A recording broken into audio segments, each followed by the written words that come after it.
And this is 89.5 KOPN Columbia. You're listening to Tech News.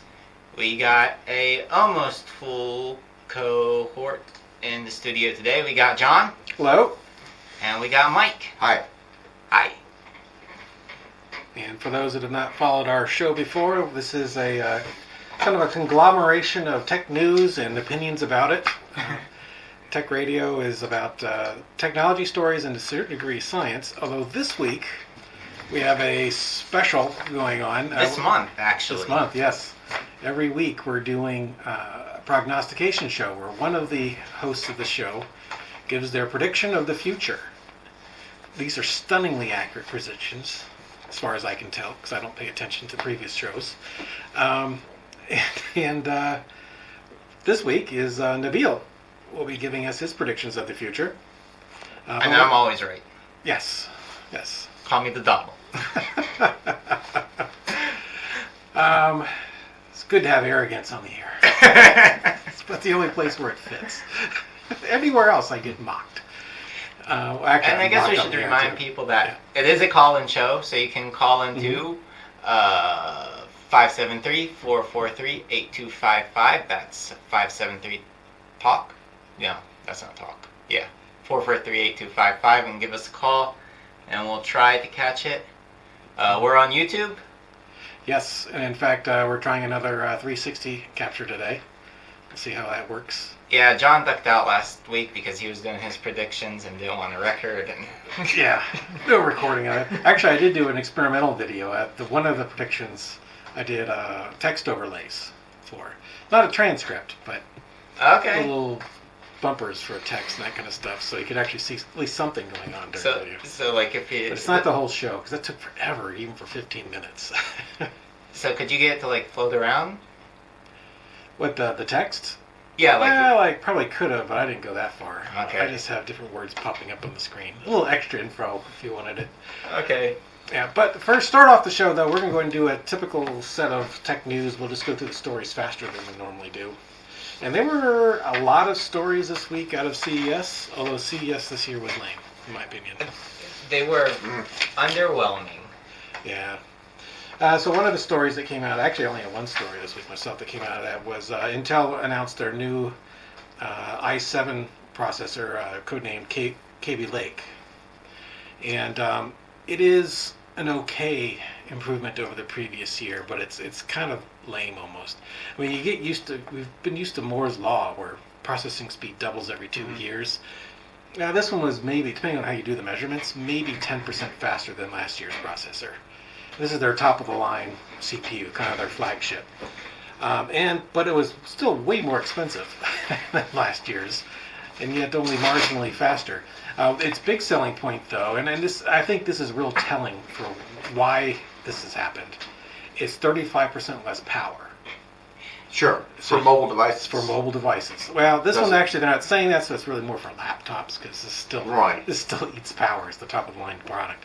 But that's their real focus. It isn't necessarily being faster, but being faster for the amount of power you're spending. And the other part of it is this is the tick and the talk, or the talk and the tick release, whichever one it is. Because generally they would focus on improvements to the CPU itself and then speed. So this is kind of the improvement to the CPU round, and next round we should get the speed. Although usually there's still a big performance bump of some kind, but yeah, this time around it wasn't that big of one. I think this was a 14 nanometer processor. I think the next level was either 6 or 8, as far as what they're jumping down to next. So that's going to be smaller and faster and more efficient than before.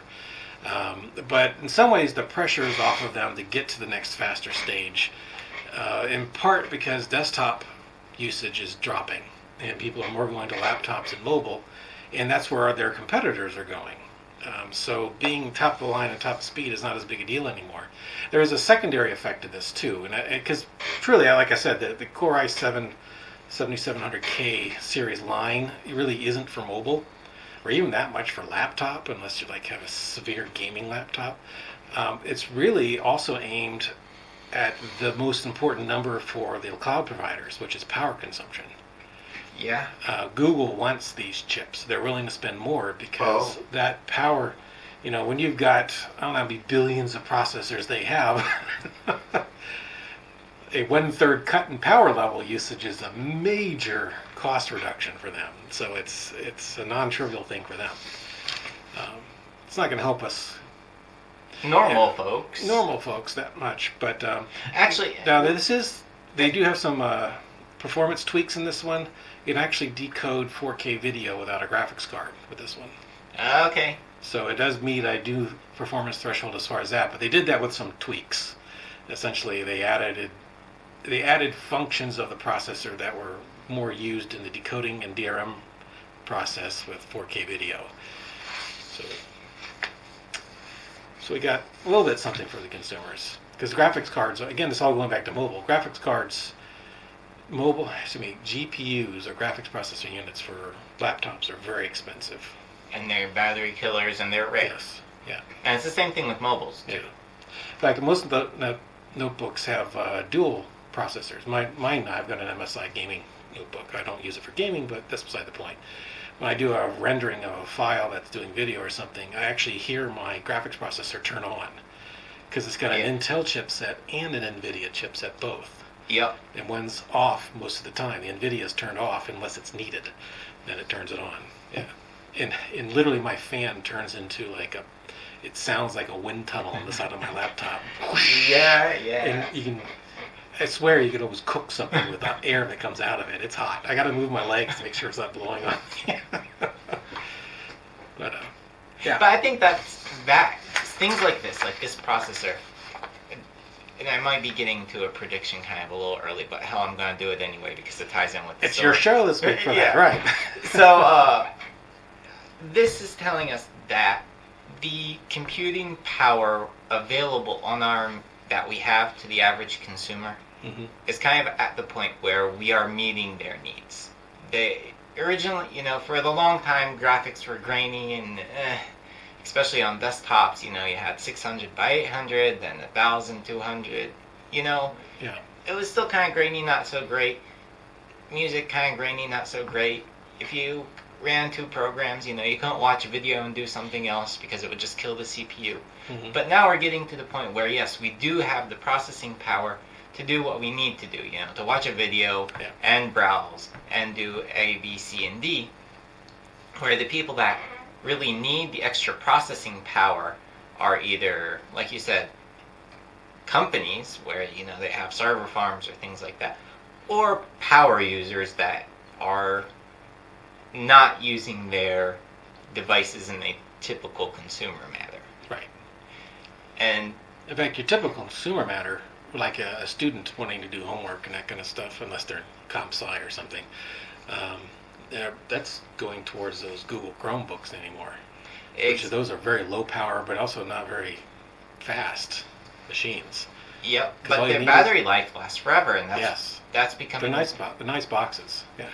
And how many people just use the web? That's it. I mean, they do the word processing on the web. My kids are now doing homework. They go to Lee Elementary School there, and they're getting more and more of their homework on Google. Yeah, so, and that's the prediction I want to make, is that we are going to see processing power, and we've seen this already where specs don't matter. And we've seen Apple kind of started off the trend by not putting the specs on its displays. And you're just going to see specs going away, where it's more about form factor in the device. And maybe hard drive space. Okay. But, people don't know the difference between 8 and 16 gigs anymore. It's a talking point, this is bigger than that one, but they don't need it. They don't feel the need to say, my old laptop is really, really slow, and so I need the best thing now. Because if you got multiple items in the same line, do you think they're going to do some kind of genericized numbers like Gen 4, and then not tell you what that means necessarily, unless you look at the detail specs? I think what's going to happen is people are going to start becoming loyal to brands. And I've seen this with some of the people my age that I know already. So, like, for example, Chromebooks. They don't care about the specs at all. They just know it's a Chromebook, and so they have certain expectations for what Chromebook means. So they go into the store looking for a Chromebook. Yeah. Or someone will say, oh, I really like my Asus laptops, and Asus laptops are really good. So they're going to walk into the store and they're going to see this lineup of Asus laptops, and they're going to see the big one with the big screen, which really has the big performance numbers and the big price tag, and they're going to see the notebook version, and they're going to see the one in between, and depending upon what type of user they are, they're going to use that. They're not going to say, oh, is this 16 or 18 gigs of RAM and all that. It's really, oh, I want an Asus and they consider themselves a mid-range user, so I'm going to go for the mid-range Asus, and that's how people are going to pick out their devices. Plus, more and more people are buying them online, and that's what they do. They search for, And it's helpful for the mid and low end devices that the main use is web browsing, because the gold standard for how much your browser can handle is also coincidentally the one app that almost everybody goes to right away, which is Facebook. Because Facebook's JavaScript, I don't know if you ever looked at it. If your computer is not getting fast enough anymore, the first website that will stop working is Facebook. Yeah. Because Facebook, it's like an insane amount of JavaScript code. For people who don't know that, when you go to a website, a certain amount of work is being done by your local computer and a certain amount of work is being done by the remote machines. Facebook, it's all on the local machine. They send actually a lot of code in that web page. And if your computer is not crunching along and nice and fast, it won't do your Facebook page. But it's really not to crunch the data. It's to give you the Facebook UI, because they do things that no one else does. Yeah. Like the little messenger bar at the bottom. Mm-hmm. Even though it seems like a simple thing, I can tell you as a web developer, that's an amazing feat of engineering. Oh, yeah. To get that positioned and to display when after page refreshes, all of that went into that. That is... And I swear about half the website is all on one page, and you're doing what they call Ajax queries. It's rebuilding the page on the fly. And it's only rebuilding the elements you need. Right. And that's where all the code comes in, and that's... it is an amazing piece of engineering. I have to give them credit for that. Yeah. But, I've got... You notice this on tablets a lot. At some point, the Facebook stops working on your tablet. That's the sign you need a new tablet. Actually, most web pages on this tablet will kind of spin out for a while. Like, oh God, hurry up! So yeah, that's the sign. Yeah. But I actually do have a couple other stories that kind of fit into this story/prediction model. Okay, we can blend them. Let's Keep going. All right. So one of the stories that I saw this week that I thought was interesting, I wouldn't bring it up if it wasn't for the prediction. And the story is that a artist has printed a scarf so that when you wear it, it will confuse facial recognition algorithms. And it's kind of interesting. The way it works is if you look at the pattern, there's a lot of kind of 2 dots and then a small line underneath, or 2 dots and a dot and then a line underneath. So when you look at it from afar, you kind of see this jumbled pattern. But when you look at it up close, you'll see all these things which the machine will obviously think are faces. And that's the way it works. The machine will see so many faces, like thousands of them like around you. Like a face filled with faces. Yeah. That is throwing it off. Okay. Yeah, and that's how that scarf works. Yeah. And it brings up the question about AI that I'm sure is going to come up a lot in these shows. But this isn't the only thing that does that. There's also a group of researchers created a bunch of glasses which would not only confuse facial recognition algorithms, but would make them predict you to be someone else, which I thought was really cool. Yeah. And then there's also another scarf that is designed so that if you're looking at the scarf, you see everything perfectly normal. But if you try to take a picture of the person wearing that scarf with your cell phone, the scarf comes out so bright that the rest of the picture is black. So you can't really take a picture of that person using, That's brilliant. using the chips. Yeah. Because it's actively reflecting on very specific narrow frequencies. Yes. Whereas your eye uses all the frequencies. Yes. Okay. So, my prediction for this is that we are going to, and we're going to start seeing this in in the military first, because they already have things like directed EMPs for bringing down drones, and they're experiment with using them against guided missiles and these things, where the attack is against the technology itself. We're going to start seeing these kinds of things, not against confusing people, but about confusing technology, or not about bringing down people, but bringing down the technology. It's not about, so the thing with the EMPs in the military, it's not about destroying a person. That thing will never kill a person, but it's about bringing down that drone, or disrupting a wireless network, or things like this. And I think we're going to start seeing that more and more now, and into the future, where it's not about the human, it's about the technology.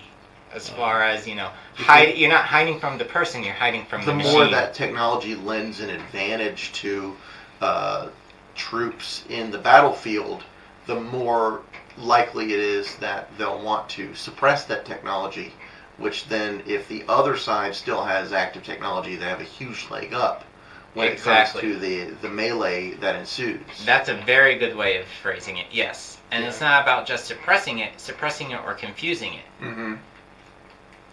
Yeah, the art of war. You focus on what's most dangerous. And I wasn't about to do a quote there, don't worry. Yeah. But you concentrate on the threat. And if the threat's the electronics far more than it is the people, then you concentrate on the threat. And a lot of these things invoke a threat, not just because, it's not physical. Yeah, it's the coordination of, they're starting to do this with teams in the military, where instead of having a team stay near each other, acting as a coordinated unit, they're now sending all the individual members all over the place, acting as a coordinated unit, which you couldn't have done in the past because you couldn't have coordinated them. I mean, they're not talking to or seeing each other. Exactly. That doesn't work.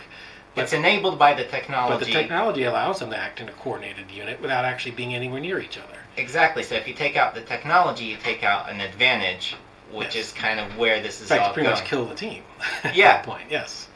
Yeah. And I think obviously these kinds of things start in the military. I think we're going to, things like the scarves we were talking about, they were really meant for celebrities, actually. That was kind of the target audience that they were putting them towards. And I think we're going to start to see this more and more as, people don't want, certain people with certain profiles don't want it to automatically come up in the hotel's computer when they walk in. So they're going to buy the scarf and put it on discreetly, and then it's going to filter down towards the rest of the general population. Until they put a sign on the outside of the hotel that says, identity confusing garments not permitted in the lobby of... I don't think so. I don't know. And the question is, if you're the only person with that identity confusing garment, then as soon as you walk in, that's a big fat mark right there saying, Yeah, I suppose. But that's my second prediction, is that yes, we're going to start seeing this kind of technology being used against the technology itself. Counterattack. Counterattack. Yeah. Anything that's going to make its way out to the general population. In the farther future. In the farther future, okay. Yes. In the near term, it's happening already. These stories... The show before ours, we got to talking about maybe us doing a show of some kind about encryption, which, 10 years ago, you wouldn't have had everyday people talking about encrypting their email, but... Now it's almost becoming a necessity. Yeah. At some point, is it responsible for, if you're part of an organization, should you be giving out, you don't want to say it's public email, but if it's unencrypted, it's unencrypted. Yeah. Responsible emailing, you should be encrypting your transmissions. But the thing with that is it is and it isn't, because we send our mail, our regular mail, and we expect and trust our mail not to be opened. But because of the way the policies have turned out, the differences in policies for mail and the internet have turned out, you can't send an email and expect it not to be opened. Eventually. Yeah. Eventually, but you want it to be the receiving party that opens it. Yeah. Yeah, and Yeah, I mean, if I send a letter, I don't expect it to be opened in transit. And if I send an email, I don't expect it to be opened in transit, even though it could be. You know, there's a higher expectation there. But what it is because email line, chances of it being opened eventually. right. And that's, I think, one of the big differences. It'll be interesting to see where that goes. Yes. Yeah. Okay. You got any quick news stories? I got a couple. Okay. Go ahead. Quickly, the iPhone turned 10 years old Yes. this week, and there's a story on the Telegraph UK that I pulled up about how the world reacted to the first iPhone. Because the first iPhone, if listeners don't remember, It was mocked. yeah, it didn't have 3G for cellular service, and a lot of phones were coming out with 3G speeds. So the fact that it didn't include that, it came in pretty small sizes. I think 1 and 2 gigabytes, as I recall. It didn't have a stylus, and stylus phones were still pretty big at the time in 2007. So let me just read a few quotes from different pundits. Steve Ballmer, who was in Microsoft at the time and CEO, said, "No chance of any significant market share." And I read this story on my iPhone, by the way, iPhone 6. TechCrunch said, "We predict the iPhone will bomb." Nokia said, "It doesn't change our thinking." And as we all know, if we follow any sort of tech news, Nokia's phone division just got bought by Microsoft, I believe, and then shuttered. They got sold again, and they actually just released their first Android phone. Oh, did they? Exactly. So the whole Symbian OS and Nokia line, gone. Java-based stuff, gone. John C. Dvorak said Apple should pull the plug on the iPhone. BlackBerry said it's just another competitor. The Telegraph, UK, tooting their own horn, says it was breathtakingly simple. To give BlackBerry some credit, at that time, BlackBerry pretty much had... Well, they had the market on push technology. I mean... They had the market on push technology. They had the phones with the apps. The big mistake that they didn't have, is an app store and an easy way for developers to make apps for and that's where Apple, I think, shined more than anything else. Is they were working behind the scenes with big players on iPhone apps, so that when the App Store and the iPhone was introduced on that day, there was ready-to-go stuff that you could put in your iPhone that was... more importantly than no that... offense meaning, but idiot simple. You push buttons and it goes. More important than that, other people could write apps for the iPhone. Oh, right, an open API. Right. Exactly. But the iPhone was the first phone... Not on day one, but very rapidly, though. Yeah. And that's really where it came off, because a lot of the number one apps on app stores are, some of them are big names, but most of them are what? Are games made by independent developers. Mm-hmm. Oh, yeah. 99% of the apps out there you've never heard of. Yeah. I don't know what the exact number is, but they don't. That doesn't mean they don't have a share of the market. It's just a really trivial one, but it's kind of like the YouTube effect it's having on video. Yeah. You get a couple thousand subscribers, and you could... Yeah, you'll never be mentioned on the Variety News or anything like that. You won't even show up on the radar, but you get a million people with 1,000 subscribers. Yeah. Suddenly you're taking over the market with nothing in particular. And the other part of it is that person with the 10,000 subscribers. It generates enough income for them to do it and do it kind of well, and to keep on doing it. But it's not enough to live on. Right. So it gives them the incentive to keep doing it. Varies based on the market, but yeah, it takes. But there is a point, though. There's just a lot of people that make their living off of YouTube now. Yeah. And it's a very real thing. Speaking of that. Yeah. I read an article today on Recode. They didn't reference any official Facebook sources, so kind of dubious. But they're the publication itself has a generally good reputation, which is why I'm bringing this up. Right.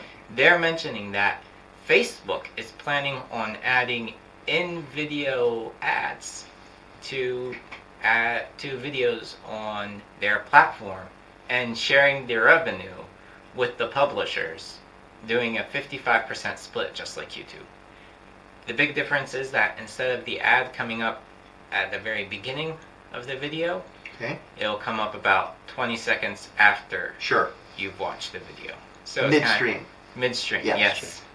Do you think they'll add any tags in there so that the producer has a little bit of control of when that break fits naturally?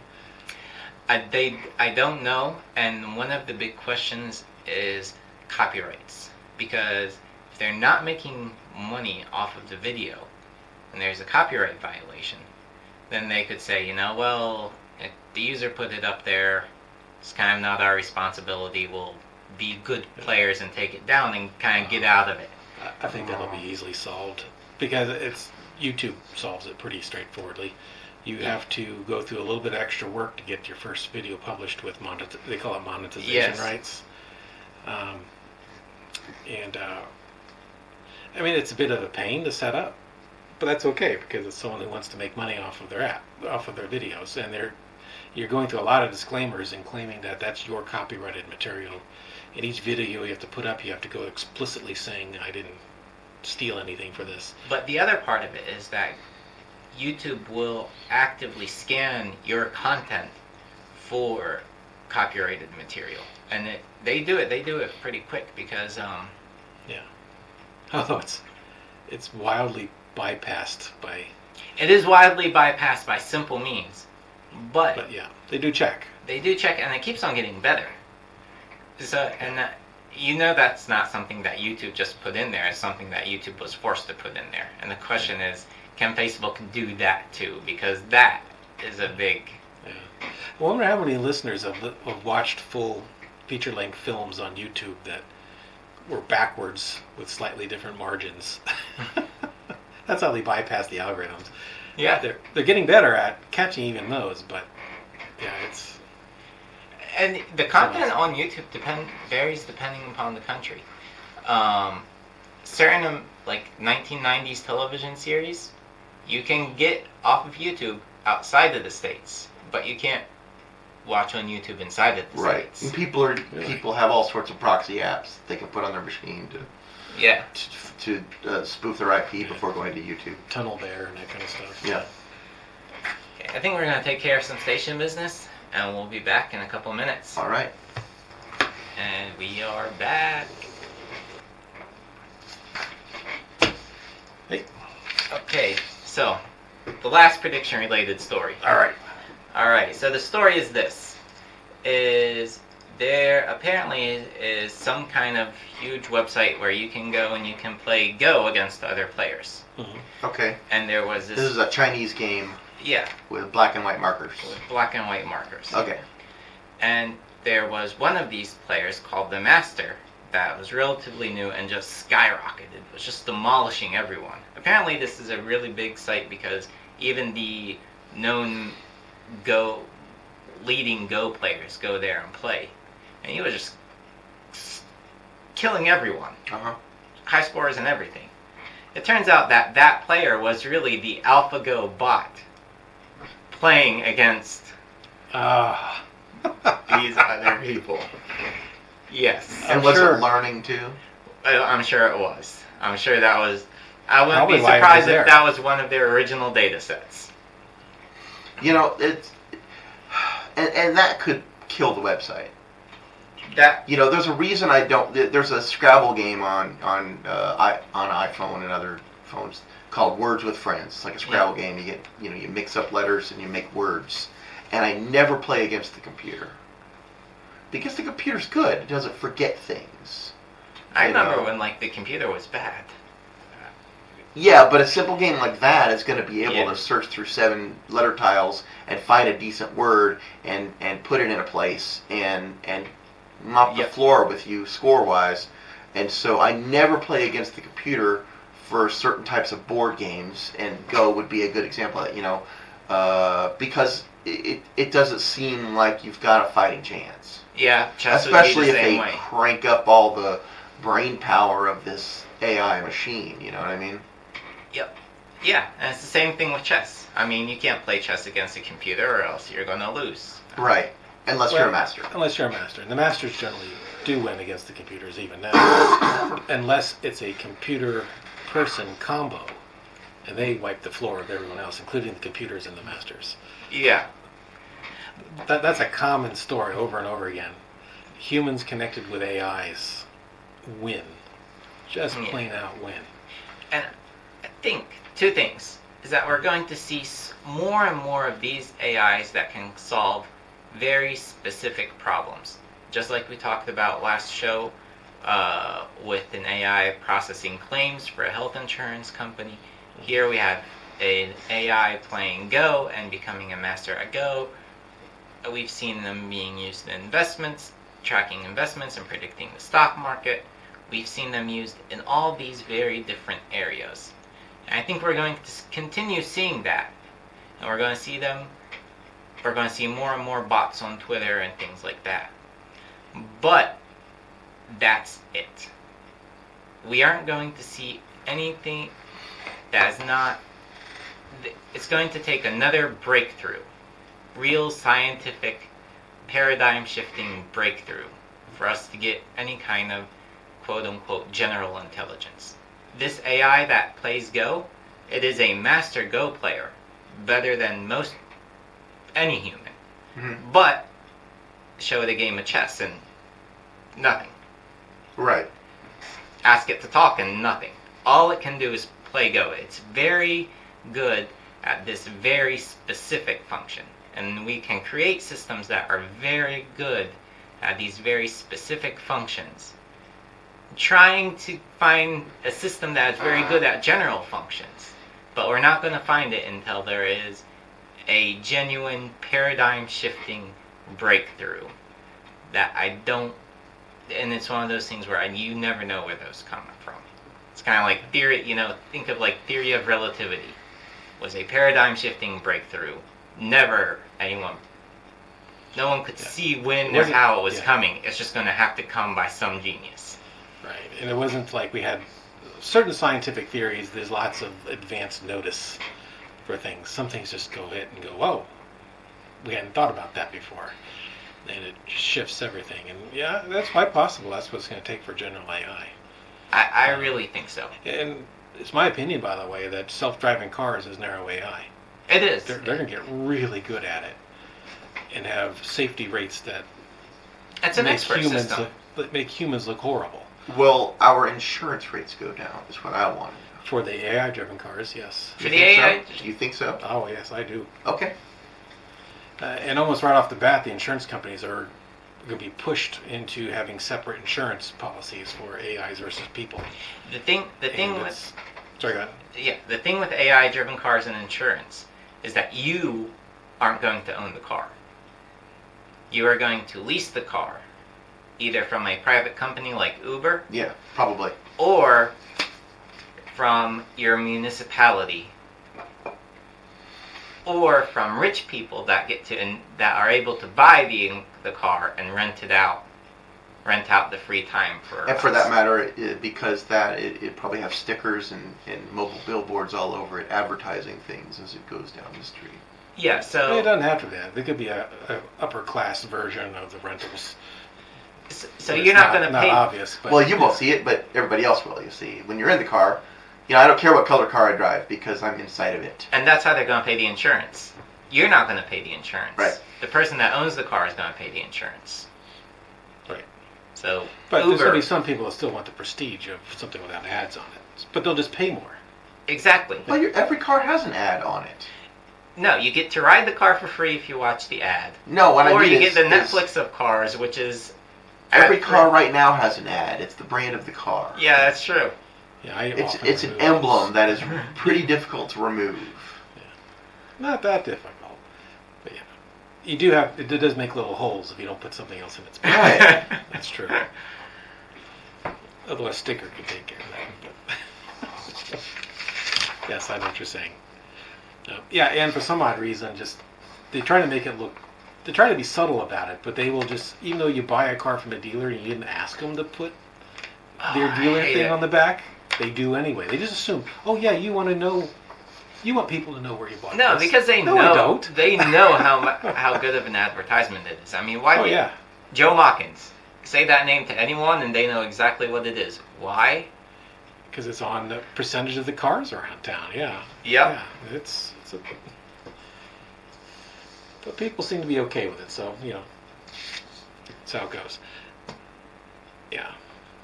So yes, general AI will require. You're saying that it's going to take more than just more processing power. This needs to be a philosophical breakthrough. Yes. Because I suspect we're already near the point where we have enough processing power if you put enough a big server cluster together now to get general AI as far as processing power. Sure. Even as emulate, maybe not a full human brain, but at least, but yes, we have the processing power to emulate a small brain as we kind of see it right now. With it, we can build a neural network that is a couple 100,000 or 1,000,000 neurons big. And by the time we have a computer that could do a simulation of a full human brain, that's going to be overkill. Because once you figure out how general thinking works, you won't need that much power. Right. You won't need to actually mimic a neuron. You can just do the shortcut and do the math. But that requires that we first figure out how thinking works. That is, I can totally see what you're saying. It's a philosophical breakthrough that has to occur. It's a and I don't philosophical. mean in a Zen sense. I mean literally, someone has to come up with the algorithm that. I think does it. In both, because if you think of my personal opinion, and this is just an opinion, is that consciousness is a prerequisite for a general AI. It has to be aware. Like what the things we build now, these AIs that we build now, we use the word awareness, but they're not conscious. But I think you need consciousness to be able to truly learn and adapt. And I have a suspicion what neuroscience is finding today with almost the parliament model of the brain isn't a side effect of our. I suspect that philosophical push through is going to involve some of that. That it's general intelligence involves many narrow, twisty AIs working in concert as a group. I could see that. And that the AI is not self-aware of those individual processes, just like the human brain is not.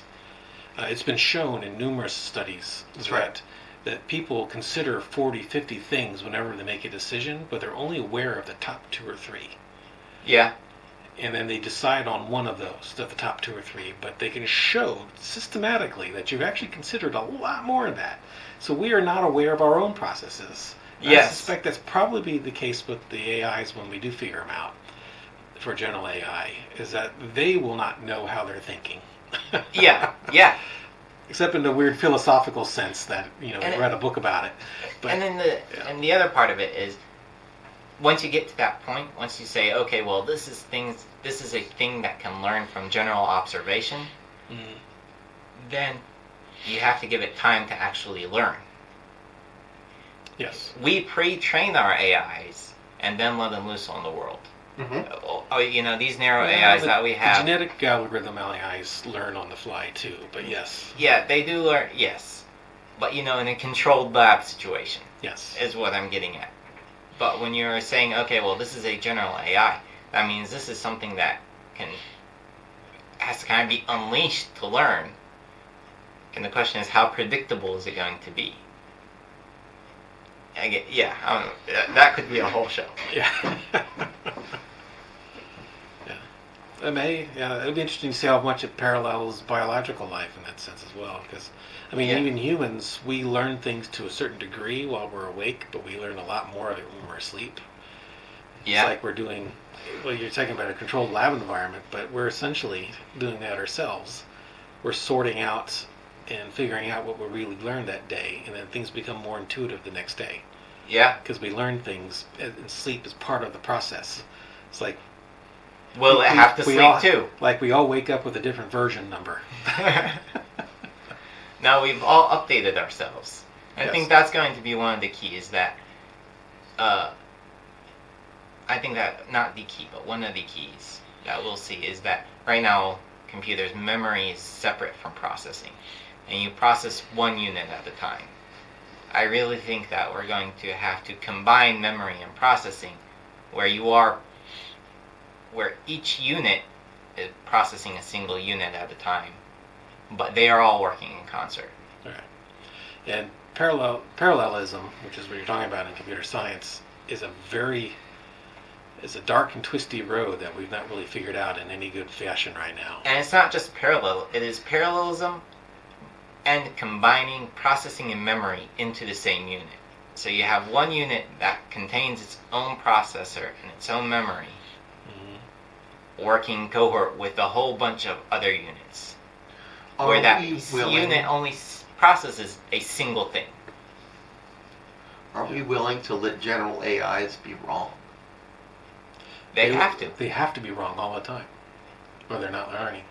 You see, yeah, that's where I'm coming from. So when you give it input and it makes a bad decision, That's actually really common. We crossed that threshold even back in, I think, in the 70s. Most AIs are taught to be wrong and handle it and readjust to it on a regular basis. The genetic algorithm, which I keep talking about, absolutely is wrong. Most of its decisions are wrong. but when we start to put this stuff in control of human systems, and it gets things wrong, and makes mistakes. Yeah, I'm sure that self-driving cars will kill people by making the wrong decisions. The question is, will it kill people less often than humans will? It's not, will it do it? It's not going to make a mistake. Yeah, what you're talking about we already have. I think of Google's image recognition. Yeah. It's great, it's superb, but it still makes mistakes, and it still makes some embarrassing mistakes. Right, and what I mean is, are we willing to let things make mistakes that cause big problems, like power grid problems, If they're like better, food supply problems? if they make those mistakes less than we do, and control those mistakes better than we control our own, then probably. If they make them more often than we do, or aren't able to control them as well as we do, then probably not. Yeah. And either way, we're still going to blame them. Right. Yeah. It's going to be easy to compare. If suddenly they put AIs in charge of an air traffic control tower in one state and another airport doesn't, and then the accident rate and the delays problems and all the other stuff in the AI control ones plummet, but it still causes a crash Some from of time them. to time. They'll still blame it, yeah. They'll still blame it, but the statisticians and the politicians, a lot of other folks will be looking at that. Yes, that one crashed a plane once every 10 years, and they do it once a year over here. Yeah. At some point, people are going to go, wait, it was the AI's fault for that one. But still did better than you guys did. Yeah. That's exaggeration, because they don't crash planes that often. But Well, little mistakes, it's not you bad. know, stuff like that. Little things happen. Yeah. So, yeah, there's no good answer for that. No. I really think it's going to take a paradigm shift, something that we can't think of right now, because if we could think of it, it would be just so obvious that we would know it's right. Yeah. Be self-evident. Yeah, a lot of algorithmic stuff in computer science, when a new algorithm is discovered, most people looking at it go, wow, good grief, why didn't I think of that? Yeah. It's like, oh, yeah, that's obvious now that you said it out loud. And most things are. Yeah. Yeah. But until it happens, you really don't think about it until you see it. And it's not a computer power thing. No, it is. Those programmers out there, you could have had dictionaries in the original C language if you wanted to, but no. Yeah. We didn't think about it yet. Well, we thought about them, but they weren't that useful. Yeah. You know, if you're got only 64K, man, I mean, you're not wasting memory on a hash table. That's true.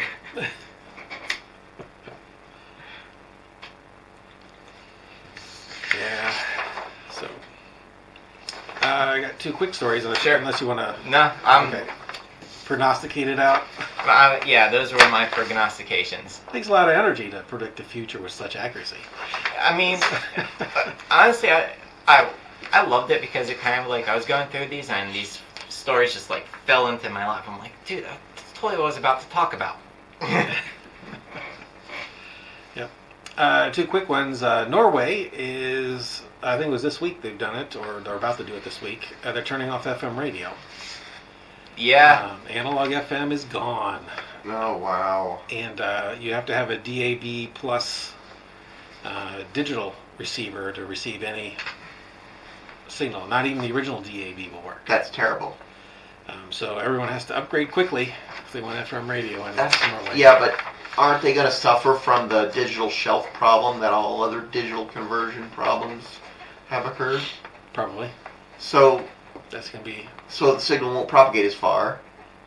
Oh yeah, that is a problem with DAB or any digital radio. Is it doesn't degrade gracefully. It's kind of like digital TV. You can't have any static. It's just either unwatchable. Either you get it or you don't. Yeah. Whereas before you could get snowy picture, but it'd still be watchable. Mm-hmm. So that's a big mistake. Well, yeah. I thought with this, although it only affects the 5 million arc. people that live in Norway, but still. The world will be watching. See what happens. Another story, quick one. Tesla today started battery production in full. Woohoo! Yep, they're making the I think it's the 2160. Tesla, is that Elon Musk? Is that part of his thing? Okay. Yeah. Essentially, they look almost like little consumer batteries, like the little cylinders, the tiny little batteries. Because the Tesla, I didn't know this until I started reading up on this article. It looks like flashlight batteries.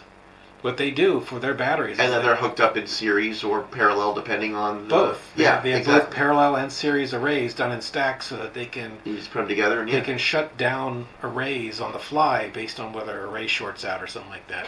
But mainly, they look, apparently, if you open them up, they look like great big bins of flashlight batteries. All right, we just got word that someone's trying to call 443-TALK. So go ahead and call again, and if Nabil sees the light, he'll put you on. 443-8255. Oh, we see it. All right, go ahead. Put them on the air. Post haste. Hello, talker. Are you there? Yes, Ben. Great. Perfect. Hi. I just wanted to make a request from you guys that you have a program about Amazon's Alexa and Google's phone, because I think that's one of the biggest things going to be expanding in the industry. Oh yeah, that was heavily noted at CES because Alexa is showing up in a lot of devices that are coming out this year, including like refrigerators and lamps and that kind of stuff, so you can start talking to all the devices in your home. Actually, I got a funny story about Alexa. There were a couple of cute Alexa stories last week, yeah. One of them, and this is kind of the issue that we're going to start seeing as these things become more common, is some girl ordered this Barbie doll off of the Alexa. Yeah, a dollhouse and cookies. Something. Alexa played Dollhouse and Cookies with me, so the Alexa ordered the dollhouse. But the San Francisco Chronicle put a video of that on their website, and in the video it said, "Alexa, order a dollhouse and cookies." And so everyone everyone that listened to that video, all of a sudden ordered a dollhouse and cookies because it got broadcast in audio in their house. And so there's still a lot of wrinkles to. Yeah, and that's. Yeah, that's totally happened. It's totally happened. In fact, I watched. That's happened to Hey Google and Hey Siri too. You know. I watch Good Mythical Morning, a show that's on YouTube. Yeah, they're great. And they do every once in a while an Alexa show, and they will say something to their machine on the air. To see what happens. And then my Alexa, which is right below the TV, will say the same thing, or it'll be confused and say, "I don't understand that," interrupting my show. Oh, gosh. It's listening. Yeah, that's a mess. Not quite ready. And for those in our audience that have those machines, Alexa, today's weather. That's great. Thank you for your call very much, caller. I mean, that point you brought up is very true. I think it's a great idea because we could probably contact these companies and get free swag and have them send us devices to test since I'm being video recorded. We could have them all. Test. We could have them all on the air and see what happens. We brought Alexa on the air before. Yeah, but the Wi-Fi signal was a little weak But in the. can we do something like studio. close out every YouTube video by Alexa, subscribe to this channel?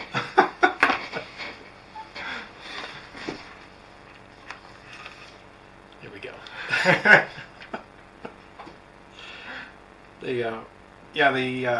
The Internet of Things thing is kind of backing off and dying off in the industry. That was the big catchword for last year. Uh-huh. But the one thing that really has kind of stuck is people do like the AI assistants. Now, what hasn't happened is no one's come up with a good way of controlling the devices in their homes that don't involve some weird proprietary app you got to put on your phone. I'm waiting for the People intro. hate that. I'm waiting for the plug-and-play version of IoT. Yeah. Because you really want the device to do something, and then you want a centralized controller. But Right. and everything says, oh, here's the controller and here's the device. But you don't want a bunch of controllers for each device. You want one controller that controls all of the devices. Some neutral party that takes care of it all. Yes. Exactly. So you're going to need some kind But of all the AP. manufacturers will hate that neutral party because they want to control it all. Mm-hmm. But I They think want a Panasonic only home. X10 technology used to be similar to that. I think they are eventually going to be forced to come up with some kind of standard so that they can all play nice together, or else they're all gonna lose. Yep. Which is a good Because thing. I want a Wi-Fi speaker light bulb in one of the lamps, and then the next lamp over, I want a Philips Hue color changing light bulb. Yeah. And I want to be able to control them at the same time without having to switch apps and do all kinds of crazy And things on because my phone. I Yeah. want to be able to tell my Alexa, oh, turn off the lights in the living room and play music in the basement. And the lights are going to come from one company, Alexa's coming from Amazon, and the speaker's coming from a third company. Mhm. So the Alexa has to be able to, if I bring in a new device to the home, a new quote-unquote smart device to my house, and plug it in, the Alexa needs to automatically know how to talk to that There device. needs to be an Internet of Things sort of bandwidth that's a common carrier. No, it's a protocol. It has to Yeah. think of like plug and play. It needs to be like plug and play. And ironically, Alexa can't be the center of it. No. No, It's gotta be it another has to be peripheral. part of the pieces. Part of the pieces. Yeah. Yeah. Yeah. So we are out of time pretty much, but I want to make the crazy conspiracy theory prediction. The crazy right. conspiracy Oh, yeah, theory yeah. prediction. Sneak that in. Yeah, you gotta sneak that in. Is that Musk, Bezos, and the Google guy, can't say his last name for some reason. They are actually not real people. They are robots controlled by the general AI that we will control in the that will build in the future, sent back to the past to build itself. There we go. The Terminator. Good to have a I love cycle. Have a good night, everyone. Good